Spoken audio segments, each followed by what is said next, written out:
your head and lay that thing on me. I better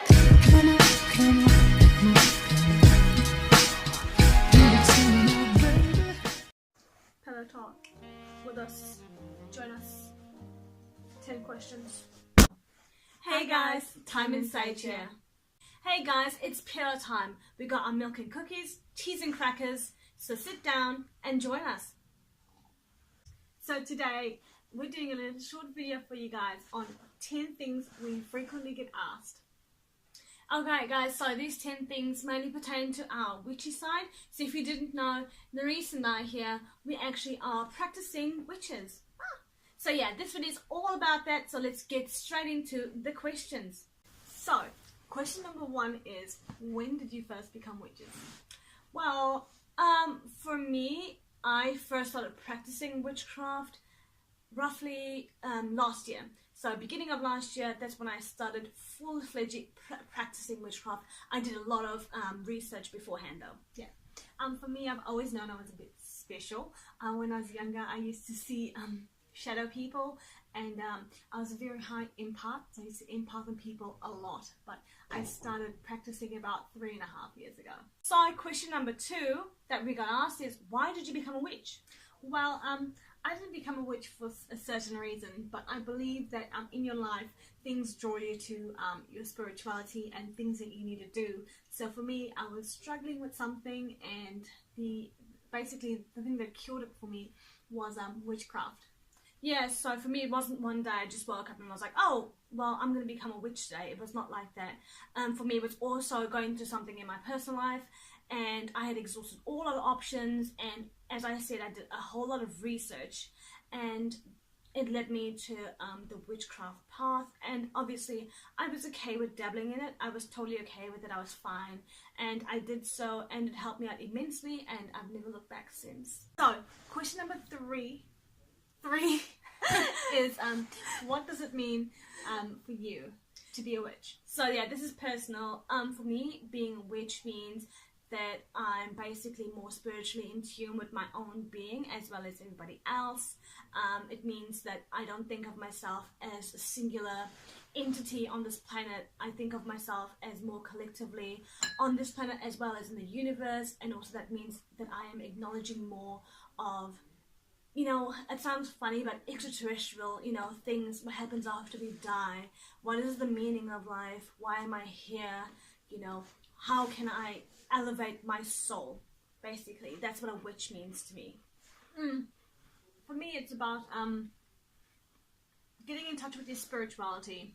So finding out your true inner self, what really makes you happy, and what really makes people around you happy.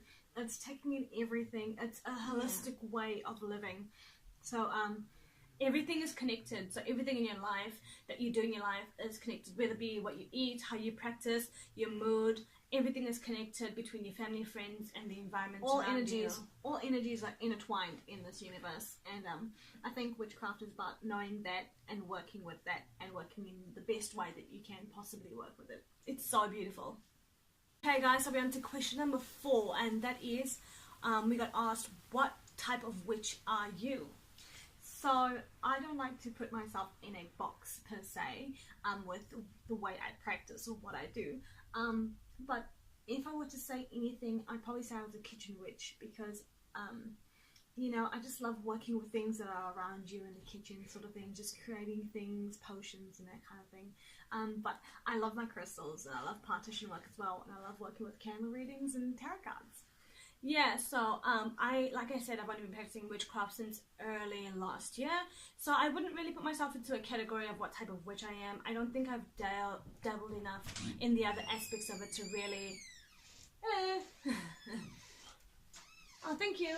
Oh, thanks, Mummy. Wow, nice new, you got a new jacket. Huh? New jacket. Oh, you're talking. Yeah, that's okay. That's fine. Have a fun time at work. No. I'll bless it. Enjoy yourself. Okay, thank you. Love you, Mama. Love you. Bye. Okay. That was awesome. Also, what type of witch are you? So like I said, only been in the witchcraft business for about maybe just like maybe just a year, so I wouldn't really put a label on it. I don't think I've dabbled enough into the other areas of witchcraft, which are I'm sure really beautiful and really fascinating. So yeah, that doesn't really apply to me. So question number 5 is spirituality the same as being religious? For some people that might be completely true. Some people might interlink their spirituality with religion. For me, that is not true. I don't think I have religion. I do think I'm really spiritual. For me, it's different. Religion is like honoring something. Obviously in witchcraft, some people do honor the gods and goddesses. I don't honor the deities at all. I believe as myself as being the only person who can change and do things for me. In religion, people rely on another god or another being or aspect like that. I don't believe that at all, so it doesn't. Yeah. The same goes for me. I'm not religious. I am spiritual, and I do believe it's two different things. Religion is when you follow a god, and spirituality is when you work with yourself and with things around you to elevate. So, question number 6 is, what was the first spell you performed? Okay, so for me it was a banishing spell, the first spell I performed, and like I said, it was because I was going through a tough time and I exhausted all of my options, and I did a lot of work and study before I did the spell, just so you know. So it was a banishing spell, and it did involve using crystals, partition, blend of spice and herb mix, and also fire. Like I said, I don't think I said it yet, but I do love fire and I do love partition work. So that was the first spell I did. It was just a banishing spell to banish away anxiety and stress and panic attacks that I was having frequently. And when I did the banishing spell, it worked perfectly, and it still is working up until this day. So I'm feeling much more free and awakened ever since that day. Cool. My first spell I ever performed was also a banishing spell. It entailed partition work, candle work, some herb work as well, and I suffered really badly for a long time, for about a year and a bit, and I would have constant terrible night terrors, I would call them, but nightmares. I would have them every single night, and they got progressively worse. I also suffered with sleep paralysis. It's where you basically wake up while your body's still in a sleep mode, and you can look around and you hallucinate basically. It's terrible things. And the last severe dream I had was terrible. There were demons holding me back, stabbing me in the chest and whatnot. And I yelled out for my mum, and it was the most petrified I've ever been, in my whole life. So I did a partition banishing spell, and 3 years on the track, I haven't had a nightmare ever since. Touch wood, that still works. But that was it. Yeah. Also, when you're doing spells like this, it's also really important for you to just like fully believe in what you're doing, believe it in your heart and your soul, and know that you are the only person who can change you. Yeah, you may use the aid of crystals and stuff like that, which are really powerful, but and it's all up in your mind. If you believe it, you can do it, and you're the only person who can change your situation and your circumstance. So yeah. Okay guys, so we're on to question number 7, and number 7 is a question we get asked, and it's, what was your first crystal?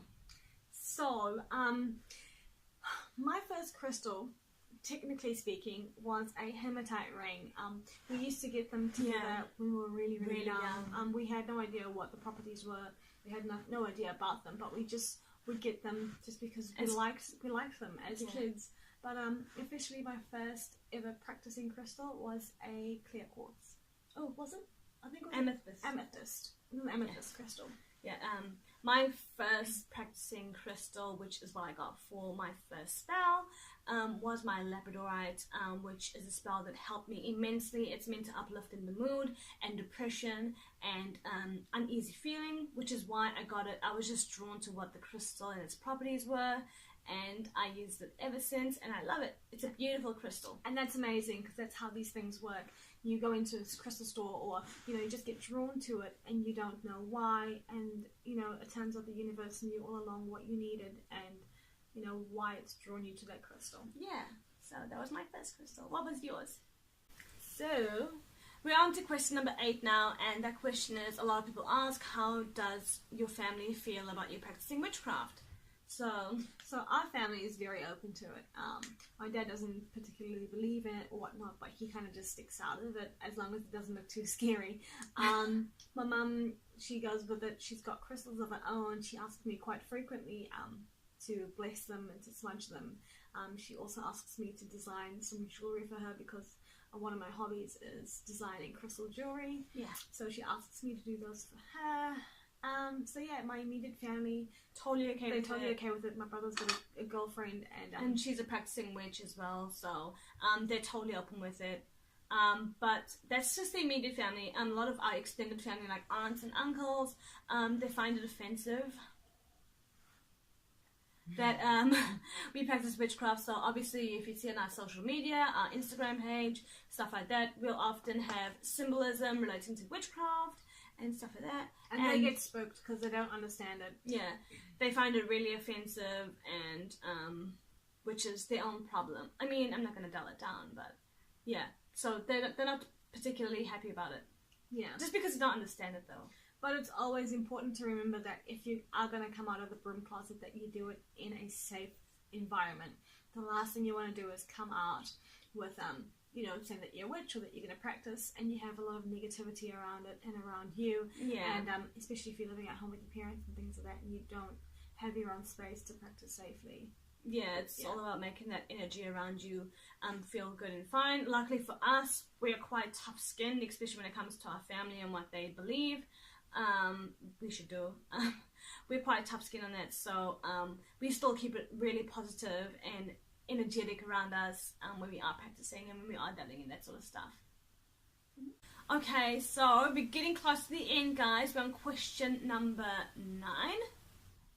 And question number 9 is, what is your favourite witchy ingredient? So, there are lots of different ingredients that I use. I love crystal work, I love candle work, I love tarot cards, but my favourite of all is herbs and spices. So I love making incense, I love making incense cones, I love burning it, but I love using herbs and spices. Cardamom, star anise, bay leaf. You can do cute little bay leaf wish spells because bay leaf works very, very well with intention casting. But yeah, I would like to say I work really well with herbs and spices. That's kind of the same for me. However, I do feel that I am more drawn to partition work and fire. I find fire hugely fascinating and hugely influential in the kind of spells that I use. So I'll often use fire and partition work. Obviously, I do use a lot of herbs and spices. Bay leaf is one of my ultimate favorites, I've got to say. Also, I like essential oils. I use lavender oil as one of a huge one. It's just a great healer. Ylang ylang is also really good, and peppermint. I love those, so I use those in my spells. Super hoodoo. Yeah. So we're at question number 10.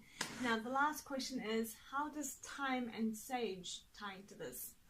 Yeah. So you probably heard us say, "Hi guys, thyme and sage here," but for most of you who probably don't know, Thyme and Sage is a little bit of a business adventure that we've gone on. So it's been in the making for years, like absolute years and years and years. And we've actually just gotten the confidence to come out and, just give it to everybody the way that we see fit to do so. So basically how it started is that this little crafty one here used to make a lot of beautiful crafts for herself, like soaps, candles, incense, bath bombs, the lot, you name it. And she just did it for fun, just for herself, until people at her work used to sort of asking her, as a gift, "Oh, could you make this for my mum's birthday? Oh, it's Valentine's Day coming up." And before she knew it, she had a lot of people asking for the products that she was making. And it came to her one day, maybe she should just start selling it based upon a lot of the feedback that the people were giving it to her. So that's basically the crux of how it started. It started with my basically when I started getting my spiritual awakening. Yeah. So I just kept it going ever since. Yeah. Just as a plain hobby, and it just grew in based on literally demand.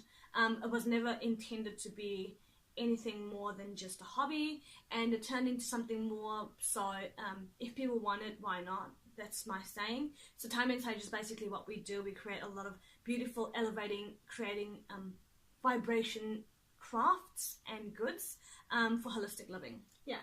So the way it ties into witchcraft is that we have crystals in our bath bombs. All of our soaps, we use specific herbs and spices that are used to work with specific chakras. So we've got 7 different soaps designed to work with 7 different chakras. We've got face creams that use all natural and organic ingredients. So again, that's the herbalist within me and within her as well, making these things, using these old school remedies, these old school tonics to help elevate someone's body. You know, we work with crystals, we make dream catchers, all that kind of thing, and all of our things that we try to do, we try to make them organic, you know, organic and vegan. completely vegan. It's just the way of the witch coming out within us, because we are mainly vegan witches. Like we don't practice anything with animal kind of products. That's just me personally. I mean, a lot of witches do, and that's totally good on you. But yeah, Thyme Sage has really incorporated that kind of witchy side of us. And I mean, we'll pick up a feather, you know, every now and then from the beach, but but that's as far as our animal use goes. So this is the end of Pillow Talk. I hope you guys have enjoyed the video as much as we enjoyed making it for you. It's a little informative thing, just so you can get to know us a little bit more. Yeah, also if you found anything interesting, or if you wanted to know a little bit more, go down below, type it up, and we'll be sure to hit you back up with it. Also, if you want to know how we did some of our enchantment spells, or some spells with some of the herbs that we mentioned, like bay leaf, be sure to hit us up down there as well. And be sure to make one for you, because it's fun, it's interesting, and everybody gets to learn. Yeah, and we're just here to give back to everybody, so let us know if you'd like to see anything. We just do it out of the goodness of our hearts. And just out of the fun of it, really. Yeah. So, peace and love to everybody. I hope you're going to have an amazing day. And just remember to give it back to everybody else. Yes. Bye.